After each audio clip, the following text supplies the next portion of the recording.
Oke, kita langsung lanjutkan dialog bersama dengan Mas Heri. Mas Heri, tadi pertanyaan saya menggantung bagaimana kemudian kans dari Peggy Setiawan bisa lolos dari jeratan hukum kalau kita melihat alur sidang pra-peradilan pada hari ini? Ini terlalu dini ya sebenarnya. Cuman kalau bicara putusan bisa berbagai macam jenis ya. Kita bisa mempolarisasikannya. Saya juga khawatir nanti diserang sama Peggy lovers ini.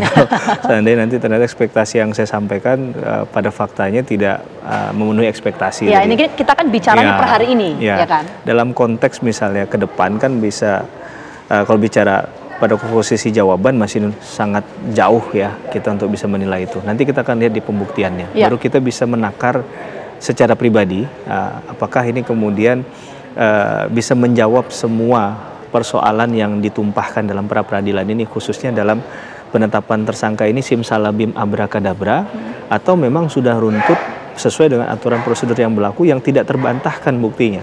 Nah, itu yang akan kita lihat nanti di pembuktian. Menurut saya begitu. Oke, tapi kansnya bagaimana? Kalau misalnya nggak mau menjawab secara spesifik soal kans, beginilah, opsi-opsi apa saja yang memungkinkan bisa diambil oleh majelis hakim ketika memutus di sidang pra-peradilan? Saya ubah pertanyaannya. Kalau opsi bisa dua, bisa menerima dan kemudian juga menolak permohonan. Nah, cuman akan kita lihat juga kalau misalnya menerima permohonan Peggy Setiawan, apakah kemudian statusnya jadi bebas secara murni ya? Ini juga akan kita lihat dari isi putusannya hakim nanti.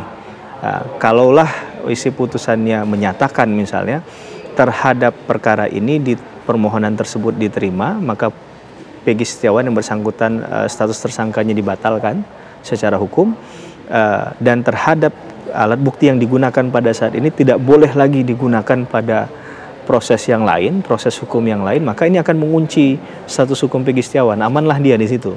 Tapi kalau ternyata statusnya ditolak, maka akan lanjut nih kan perkaranya.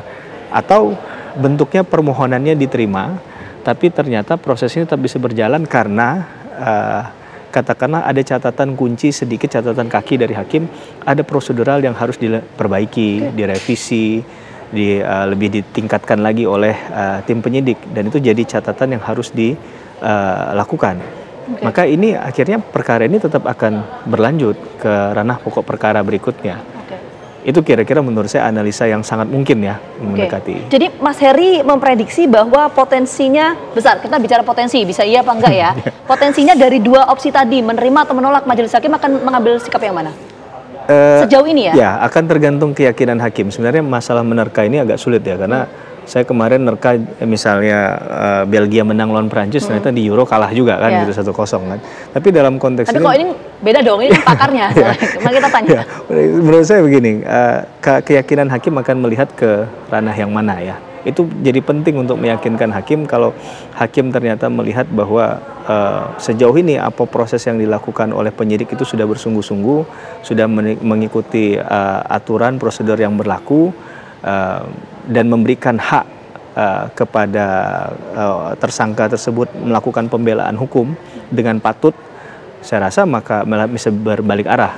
Tapi kalau ternyata ada dugaan pelanggaran yang itu ternyata sifatnya satu bisa disengaja atau tidak disengaja, tapi yang kedua berdampak langsung terhadap status dari Peggy Setiawan sebagai tersangka, maka bisa saja ini akan digugurkan proses penyidikan yang sedang berlanjut kepada Peggy. Oke, tapi begini, ini kita agak spin sedikit ya, bukan soal materi. Tadi Mas Heri menyampaikan bahwa ini saya bicara seperti ini takut diserang oleh Peggy lovers. Ini kenapa? Apakah artinya Mas Heri melihat bahwa potensi majelis hakim akan menolak gugatan pra-peradilan ini cukup besar atau gimana?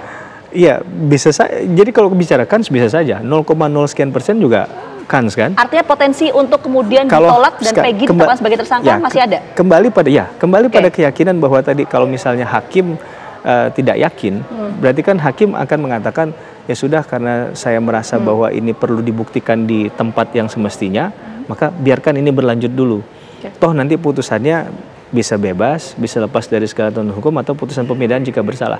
Tapi yang perlu kita ingat, jangan sampai ada mindset seperti itu. Karena kalau sampai ini diloskan dengan dalil yang sangat sederhana tadi, simplifikasinya, ini sebenarnya merugikan, sangat merugikan orang yang dikenai tindakan tersebut karena sudah ada penangkapan, penahanan, belum lagi harga dirinya runtuh ya gara-gara penetapan tersangka ini. Ini menurut saya mindset yang harus dibuang jauh-jauh dari pemikiran secara sederhana untuk menetapkan orang menjadi tersangka. Jangan sampai mudah sekali menetapkan orang menjadi tersangka dengan dalil nanti Anda buktikan deh di pengadilan. Kalau Anda tidak bersalah pasti Anda bisa dibebaskan kok. Nah, ini menurut saya harus kita luruskan dari proses ini. Kalau Mas Heri tadi menyampaikan potensi bahwa Peggy Setiawan akan tetap menjadi tersangka, artinya pra peradilan ini ditolak oleh majelis hakim, indikatornya apa, Mas? Kalau dia tetap jadi tersangka ya? Iya. Analisa tadi itu loh, potensi bahwa bisa saja ini majelis hakim menolak gugatan pra peradilan ini. Artinya Peggy Setiawan tetap menjadi tersangka. Itu indikator yang bisa kita baca apa? Meskipun belum pembuktian ya? Ya, contohnya misalnya cuplikan keterangan saksi yang menyatakan bahwa dia mengenal Peggy. Dan ketika ditunjukkan bahwa ini DPO, dan ini juga apakah bagian dari pelaku tindak pidana pada saat itu, dan menjawab iya, dan ditambah embel-embel keterangan ini yang sampai saat detik ini kita nggak tahu. Nah, ini bisa saja ada keyakinan hakim di sana, walaupun tidak hanya bisa menyarankan pada satu keterangan saksi kan, harus dilihat juga pada perspektif yang lain. Bahkan saksi itu bisa kita kuliti juga, apakah dia ini memang memenuhi kualifikasi sebagai saksi, apakah pernyataannya tidak ada intimidasi misalnya, kemudian secara kesusilaan dia hidupnya seperti apa, apakah orang yang senang berbohong misalnya, itu nggak bisa disandarkan pada keterangan itu. Nah, tapi dalam satu perkara pidana bisa saja memang alat buktinya terbatas, saksinya terbatas, misalnya hanya ada satu orang itulah yang mengetahui tindak pidana. Nah, persoalan dalam kasus Peggy tidak hanya satu orang itu saja sepertinya yang mengetahui, yang pernah bertemu atau melihat Peggy Setiawan. Nah, itu kan patut dipertanyakan, dikonfirmasi ke saksi yang lain.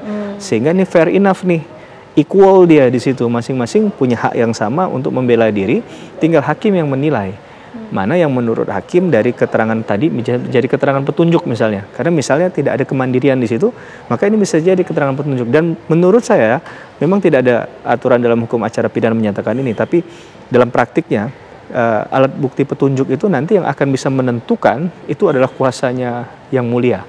Nah, berarti hakimlah yang akan menilai tadi. Kalau memang ternyata tidak ada alat bukti yang dianggap bisa berdiri sendiri nih. Karena kejadian sudah 8 tahun yang lalu, sangat mungkin minim informasi, barang bukti hilang, dan juga hal-hal lain ya. Gitu. Nah, tadi belum terjawab sih sebetulnya, barang bukti atau alat bukti apa yang kemudian menguatkan bahwa potensi gugatan pra peradilan ini akan ditolak oleh majelis hakim. Tapi jawabannya nanti, Mas Edi, kita kembali hadir saat lagi untuk Anda.